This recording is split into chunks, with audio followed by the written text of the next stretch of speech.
हाँ। नमस्कार दोस्तों, तो अब हमारे साथ हैं सुबोध जी दत्ता जी। और आज जिस तरीके से ममता बनर्जी का यहाँ आना हुआ, अपनी दलीलें रखना हुआ, बात कैसे देख रहे हैं सुबोध जी, संवैधानिक पदाधिकारी सर, कैसे देख रहे हैं? आज तो काफी कोई सीएम आज तक नहीं आया इस तरीके से। नहीं, कौन बोला है? कई सीएम आके रखे, प्रेसिडेंट ऑफ इंडिया भी आके रखे। पिटीशन में आप लोगों को जानकारी नहीं है।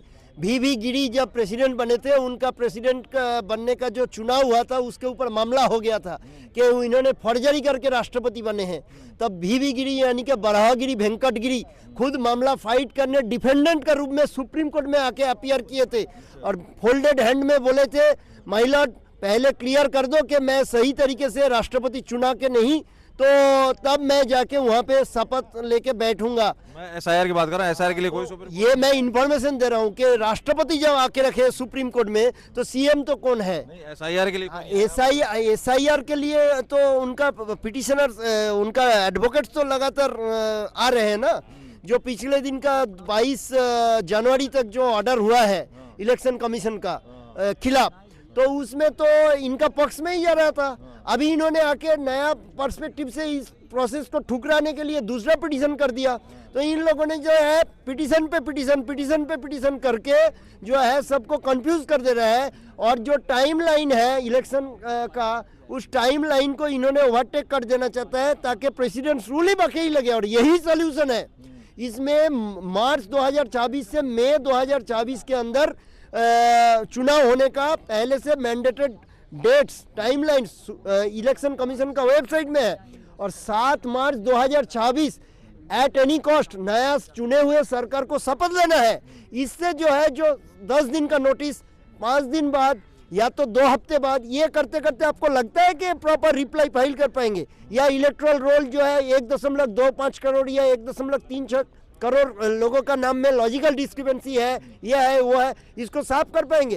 तो प्रोसेस साफ नहीं है, इलेक्टोरल रोल साफ नहीं है, साथ में जो अथॉरिटी साफ नहीं है। ईडी वर्सेस जो ममता बनर्जी एक्सेट्रा केस में 10 तारीख सुनवाई होना है, उसमें यूनियन गवर्नमेंट ने टाइम ले लिया, सॉलिसिटर जनरल तो उस रिप्लाई तो अच्छा फाइल किया, मैं रिप्लाई स्टडी कर लिया, मेंटेनेबिलिटी फोरम शपिंग वगैरह। फिर भी अगर 10 तारीख को अगर सीबीआई इन्वेस्टिगेशन का ऑर्डर हो जाता है, इसी ममता बनर्जी का जेल का रास्ता साफ हो जाएगा, डीजीपी वेस्ट बंगाल का जेल का रास्ता साफ हो जाएगा, कलकत्ता पुलिस कमिश्नर का जेल का रास्ता साफ हो जाएगा। तो इन लोगों ने ही तो चुनाव कराने जाएंगे।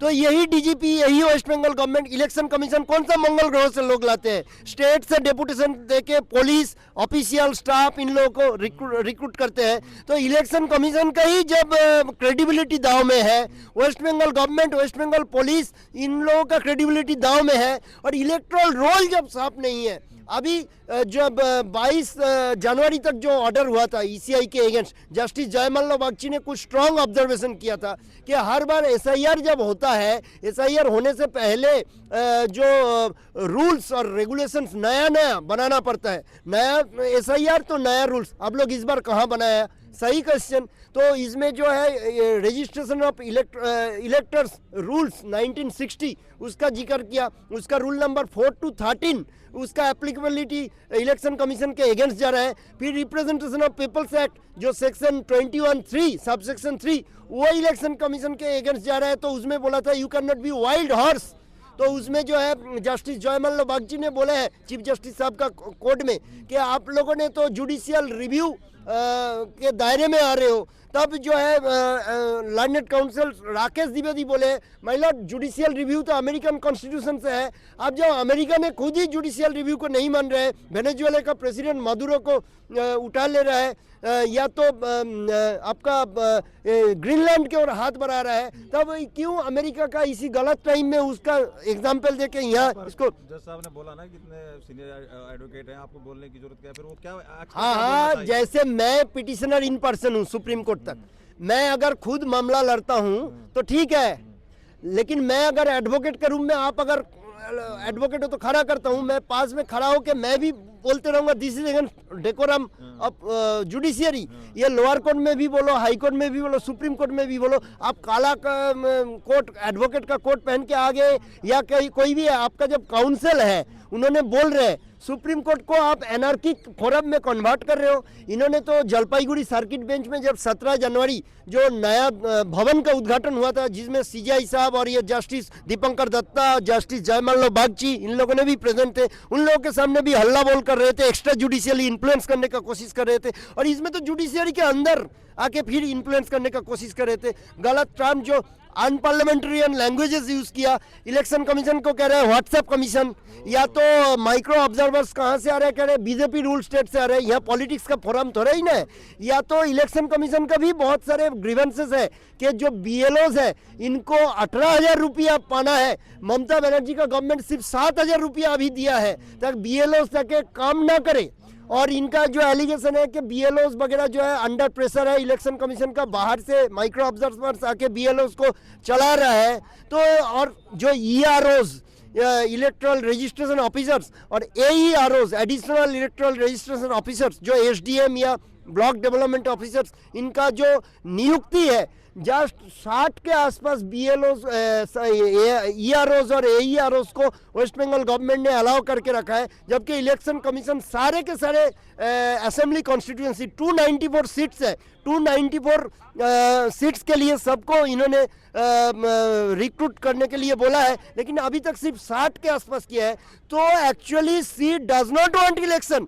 इन्होंने इलेक्शन का प्रोसेस को प्लेग करना देने चाह रही है, रुकबा देना चाहिए, एनार्की क्रिएट कर रही है। सबसे बड़ा इसका प्रूफ है जब 22 जनवरी तक जो पिटीशन के ऊपर सुप्रीम कोर्ट ने इलेक्शन कमीशन के अगेंस्ट और वेस्ट बंगाल गवर्नमेंट के पक्ष में ऑर्डर दिया, उसमें इनका ही एमपीज आके, जो डेरेक ओब्रायन दोला सेन राज्यसभा का एमपी है और महुआ मैत्र लोकसभा एमपी है, जो इलेक्टोरल रोल का जो लॉजिकल डिस्क्रिपेंसीज हटाने के लिए 10 दिन के अंदर ब्लॉक लेवल में, पंचायत लेवल में जाके जो है कागज चिपका के सब कुछ करने के लिए बोला है। अभी इन्होंने आके क्या पिटीशन किया पीआईएल, नहीं हमें वो एसआईआर वाला लिस्ट नहीं चाहिए, हमें चाहिए इसका लिस्ट, पुराना ही जो लिस्ट था, प्लस जो है जितना डॉक्यूमेंट्स इलेक्शन कमीशन मांग रहे हैं प्रूफ के तौर पे, हमें और भी डॉक्यूमेंट्स, ब्रॉडर डॉक्यूमेंट्स चाहिए। सुओ मोटू इसका जांच होना चाहिए जो इलेक्शन कमीशन हियरिंग कर रहा है एसआईआर का,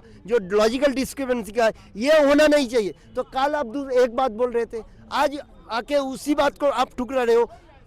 टुमारो जाके जो है कोई दूसरा और बात बोल दोगे तो सिर्फ राजनीति है, मतलब ममता बनर्जी इन्होंने राजनीति नहीं है, राजनीति तो छोटा मोटा बात है। इनका मतलब कवर दिखाई दे रहा है। इन्होंने सिस्टम से भाग रही है भगोड़ी होके, ना चुनाव लड़ना चाह रही है, ना राष्ट्रपति शासन चाह रही है, ना सीबीआई का इन्वेस्टिगेशन ईडी मामले में चाह रही है। इन्होंने घुमा फिरा के ब्लैकमेल कर रही है और पैर पड़ रही है। कभी कल्याण बनर्जी कलकत्ता हाईकोर्ट में ऐसे भारत सरकार को नमस्कार ऐसे कर रहा है, कभी जो है यहाँ पे शोर मचा रही है कोर्ट रूम में, कभी जलपाईगुड़ी में शोर मचा रही है। तो इन्होंने क्या चाह रही है, इन्होंने चाह रही है कि पश्चिम बंगाल जो है बांग्लादेश के साथ जुड़ के एक राष्ट्र हो जाए और वो उनका प्रधानमंत्री बन जाए। ये आज नहीं चाह रही है। खागरागढ़ ब्लास्ट के टाइम से बर्धमान का जो एनआईए का इन्वेस्टिगेशन रिपोर्ट में ये प्लान सामने आ गया था, और अभी ओस्मान हादी ने जो मैप जारी कर दिया था, तो उसमें वेस्ट बंगाल गवर्नमेंट का जो पॉलिटिकल एस्टेब्लिशमेंट्स, उनका लिंक, और जो एसपी वगैरह और पुलिस, इनका लिंक एस्टेब्लिश हो गया था। तो उसी टाइम से ये पीएम बनना चाहती है, इनका ओवर एम्बिशन है। तो 42 सीट्स है लोकसभा का वेस्ट बंगाल से, तो अगर कोई 35 भी जीत जाता है, ये आईके गुजराल और एचडी देवेगौड़ा का जमाना नहीं है कि पीएम बन जाओगे। तो इन्होंने देखा भाई मैं जिंदगी भर 7 बार एमपी बनी हूँ, 3 बार सीएम बनी हूँ, मैं तो नहीं बन पाऊंगी, मैं बांग्लादेश को साथ में लेके उधर का पीएम बनूं, ये इनका प्लान है। ये मेरा रिपोर्ट में भी था, प्रेसिडेंट सूल का रिपोर्ट जो मेरा है 2020 का, उसके अंदर भी ये बात था। मैं ऐसे आज फटाक से नहीं बोल रहा हूँ, आज तो बाकी सारे लोग नया बात बोल रहे हैं ये सब। मैं तो कब से 2020 का जो 757 पेज का प्रेसिडेंट सूल का जो मेरा पैरेलल रिपोर्ट है, अदर देन गवर्नर्स रिपोर्ट, वो राष्ट्रपति भवन जो यूनियन होम मिनिस्ट्री को फॉरवर्ड करके रखा था, और वेस्ट बंगाल चीफ सेक्रेटरी को, उसके अंदर भी ये सब बातें हैं। तो क्या लग रहा है अभी आने का कोई फायदा नहीं है, कुछ फायदा होगा कि मुझे टाइम वेस्ट है। ये ब्लॉकिंग कर रहे हैं। अमेरिकन कॉन्स्टिट्यूशन में 2 टर्म है, जेरीमेंडरिंग एंड फिलिबस्टरिंग। अगर आपको कोई बिल पास नहीं कराना है तो क्या करता है, उसका जो ऑपोजिशन है, ऑपोजिशन चिल्ला मिल्ली करके टाइम वेस्ट कर देता है। अभी जो चुनाव का टाइम आने वाला है, इसका वेस्टेज करने का इन लोगों का इरादा मैं देख पा रहा हूँ। तो क्या लग रहा है अभी नेक्स्ट हियरिंग पे आएंगे? नेक्स्ट हियरिंग पे वो आती है, हाँ वो तो भाग भाग के जान हथेली में लेके तो आ रही है हर जगह में, वो तो आएंगी। और लेकिन ये नेक्स्ट हियरिंग में आके क्या होगा, 5-7 दिन के अंदर, 5-7 दिन के अंदर थोड़ा ही ना आपका जो है इलेक्शन कमीशन सब ठीक ठाक कर पाएंगे रिप्लाई। और 10 तारीख तो ईडी वाला हियरिंग भी है, उसका भी तो कुछ ना कुछ नतीजा आएगा। हालांकि रिप्लाई तो स्ट्रांग फाइल किया है, ये तो मैं पढ़ लिया कि मेंटेनेबिलिटी नहीं है, फोरम शॉपिंग हो रहा है। जो पहले अभिषेक मनु सिंघवी जी और कपिल सिब्बल जी पहले ही बोले थे 1-1.5 घंटा का हियरिंग में, वही बात घुमा फिरा के और कुछ ऐड होके आ रहा है। पंचनामा के साथ पिटीशन का मैच नहीं हो रहा है, ईडी ने पहले से नोटिस नहीं दिया, ईडी का ओमनिबस सर्च का पावर नहीं है, यही तो सब बोल रहे हैं। तो कुल मिला के ED versus Mamata Banerjee case plus election commission का ऊपर जो ये ऑर्डर्स, इसका स्थिति ये इकट्ठा लेके दिखा जाए तो चुनाव का स्थिति जीरो। तो ये ईडी की वजह से ही उसको दबाने के लिए कुछ, हाँ वो तो इन्फ्लुएंस कर सकते हैं, लेकिन उसका जज अलग है ना, थोड़ा ही ना इन्फ्लुएंस्ड हो जाएंगे, वो जस्टिस पी का मिस्टर का कोड में है। बहुत बहुत धन्यवाद। तो सुबोधजीत जी इन्होंने सारी बातें रख दी कि क्या गेम प्लान चल रहा है ममता बनर्जी का, और लगातार मैंने कई अधिवक्ताओं की बातें आपके सामने रखी। आज जिस तरीके से अफरा तफरी का आलम था, और जिस तरीके से ममता बनर्जी आई है, उन्होंने अपनी बात रख के और यहाँ से निकली हैं, तो सभी ने उन अंदर जो भी हुआ उसकी बातें बताई, और सुबोधजीत जी ने एक अलग ढंग से इस चीज़ को समझा और समझाया जो कि वैधानिक है। आप क्या राय रखते हैं जरूर कमेंट कर बताइए। बहुत बहुत धन्यवाद।